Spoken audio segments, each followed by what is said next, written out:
so nice to be talking about gardens. If you're thinking about starting a garden, it's best to come up with a plan before you begin so you can grow the best garden that you can. Joining us with tips and tricks is Master Gardener, the Green Thumb Guru, Ed Sourdiffe. Ed, I'm going to do it this year. I'm going to do it. I'm not just calling my bluff. I'm going to do it. Okay, good. We're talking about getting your garden planned out before you actually go ahead and do it. The first thing you want to know is how much sun will the area get? Yes, probably the best thing to do when you go in your backyard or your front yard, see the area that you're going to view the most and then decide on that. Also a good thing when you're placing a garden is maybe put it in the place that is the worst place in your yard, the eyesore, so you can actually get rid of two birds with one stone type of thing. So then look for sun. Now you want, if you have a vegetable garden you really want, you're going to really want to have 6 hours or more of sun a day. So that's ideal. Anything less is called part sun, or then you get into shade. And there's plants for everything, so you can put a garden anywhere you really want.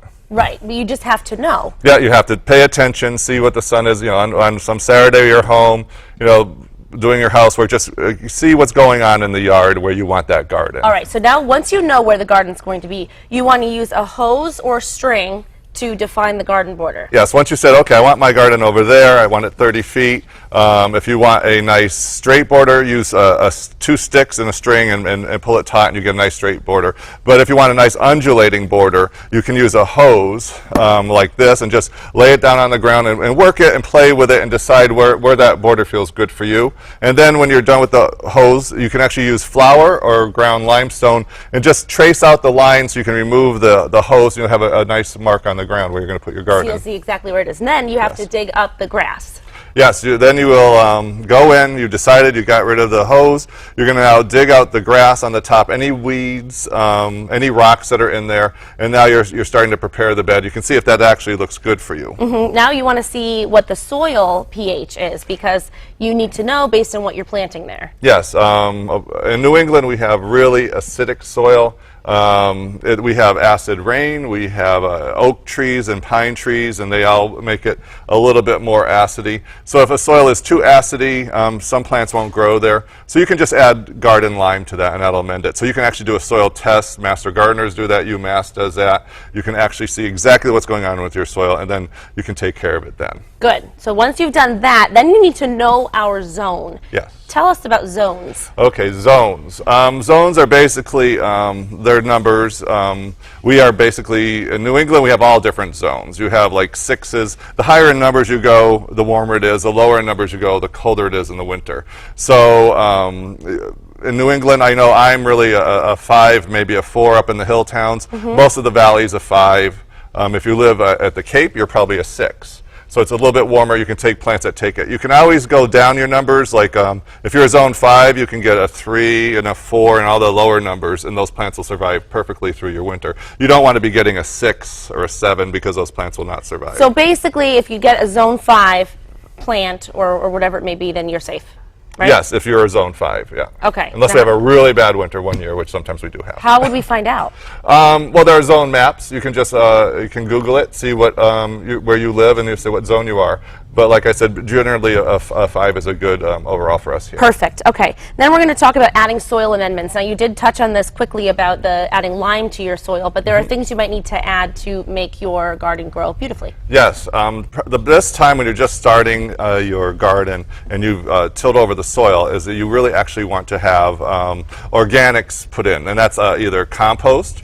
You can use peat moss, and you can use different manures. And that just adds organic stuff to the soil, which actually feeds the soil, and then the plants can make food because they're using that which is in the soil. And it gets you a really healthy plant later on. So this is a time to actually add the organics to the soil. Okay, good to know. So now you also want to know that if the bed is near a foundation, you want to mound the soil against the foundation. Yes. So that it's not touching the siding. Yes. Yes. The reason for that is if you're going to start a bed near your foundation, you actually want to mound that soil right up against the cement part, so you actually have a little slope that goes away from the house. Okay. You don't want the soil to ever touch your siding because then that could lead to rot or something. But by having the soil slope away, you won't have any water going in your basement or anything. You're actually creating like a little barrier. Perfect. Yes. You're creating a barrier and you're doing wonderful things for the house. Yes, and then it makes it look like you have a raised garden. There you go. Yeah, that's you very got that nice. too. Well, we only got halfway through your tips, Ed. So if you're planning on starting a garden, you want to stay tuned because we're going to share even more tips later on with the Green Thumb Guru. Okay. We're back with our Green Thumb Guru, Ed Sourdiffe. We're sharing tips and tricks when planning your garden for the season. So now we're talking about choosing the plants according to the zone. What does that mean? Choosing plants according to the zone. We talked earlier about the different zones, so you want to make sure your plant can handle the cold winters we have. So like a zone 5 is a pretty good one for us here. There's some people like me in the hill town, sometimes we go to a 4B, which is a little colder, but in the valley and in the area around here, it's mostly a 5. So you want to go choose the plants for that, and then you also had scoped out your garden earlier. So you also want to see if it was a sunny place or a shady place. And that's what you're also going to look on the plant tag for, to see if it's a sunny place or a shady place plant. Right, so you can't just say, well, I think that's pretty, I'm going to get it. You have to consider what it needs to thrive. Or it won't be happy, you won't be happy, no one will be happy. And that's what we don't want. No, right, we everybody want wants to be happiness. happy. So you also suggest grouping plants in groups of 3s or 5s or odd numbers. Yes. Why is this? That's a really good way of making sure the plants look more natural in the garden. If you just have like, here's a geranium, and then you just start putting plants everywhere else, it looks odd with like 2 even numbered plants there. But if you have 3s or 5s or any odd number like that, they just, you can place them down and they have a nicer flow to them in the garden. It just looks a lot better. It looks a lot better. So you have to plan it out. That's part of the planning, not just knowing where you're going to put it, but also where you're going to put what plants. Yes.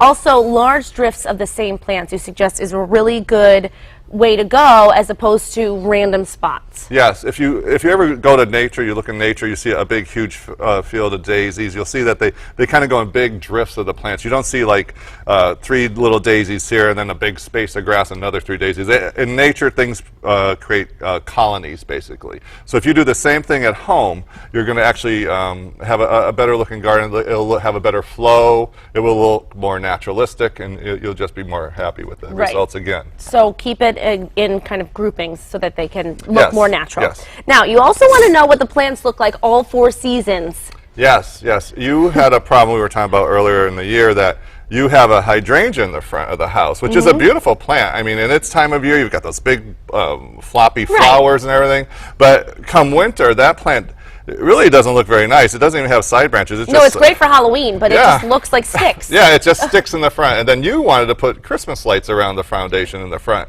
And so that's not very nice to decorate one of those. No, it's not. I didn't think it through. So so that's what you do when you're going to do something like that. You just think about it in the whole season, every season, the whole year, what it's going to look like. So you would have been better with maybe a mountain laurel there, because you can still, it's an evergreen, you can still put lights on it, it still looks good in the winter. And you could move that hydrangea somewhere else. All right, it's not a lost cause. No, you still have time. And spring is a perfect time to switch things out. If you have to transplant something, this is the time of year to do it. Spring and fall. Don't wait till the summer. This is it. It's not too hot outside for you or the plant, and there's enough moisture usually that comes down to help you water the plants. Oh, perfect. So it looks like I have to go shopping for a mountain laurel.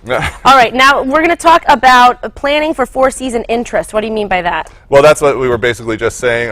We were talking about a single plant, but when we're talking about the garden itself, you're going to want to see things that pop into color at different times. Say it's a beautiful perennial bed, you're going to have your daylilies that come in July, you have your daffodils that will come in the early spring, and so you're going to want to place things accordingly so you have color throughout the garden.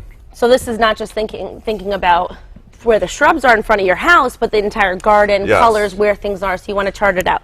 All right, the next tip, select plants for their adult size. You have to know what their maximum potential is. Yes, you have to look at the label again, because if you get, you get a little baby giant sequoia, and in the years that come, you're going to have this huge plant that's going to be on your foundation pushing into your house or something. Then you have to chop it down or dig it out, and you're not happy, plant's probably dead. So that's not a good thing either. So you want to make sure that, you get, if it's going to be too close to the foundation, or really close, a dwarf Alberta spruce or something like that. You look for smaller things that stay small, or you plant them accordingly, further out where they should be. Knowing what they are going to grow up to be. Yes. Right. Now, the last thing is to choose perennial plants because they come back year after year. Yes, the perennials actually are like almost the base or the backbone of your garden, because they come back year after year. You go buy something this year, once again, an iris or a daylily, and it's going to actually start dividing itself. You're going to get bigger patches. You can move it around, and then what you do you actually will go out there and you actually get some annuals too and plop them in the spaces that are in between, because the perennials will only give you color for certain times of year, right? You know, and then they'll go green and they won't be very pretty. But the annuals, they're just going to give you a pop of color when from spring to fall. Yeah, very good. So get yeah. out there, plan your gardens. These tips will be on our website. Excellent. The Green Thumb Guru. Thank you so much. You're welcome. All right, now.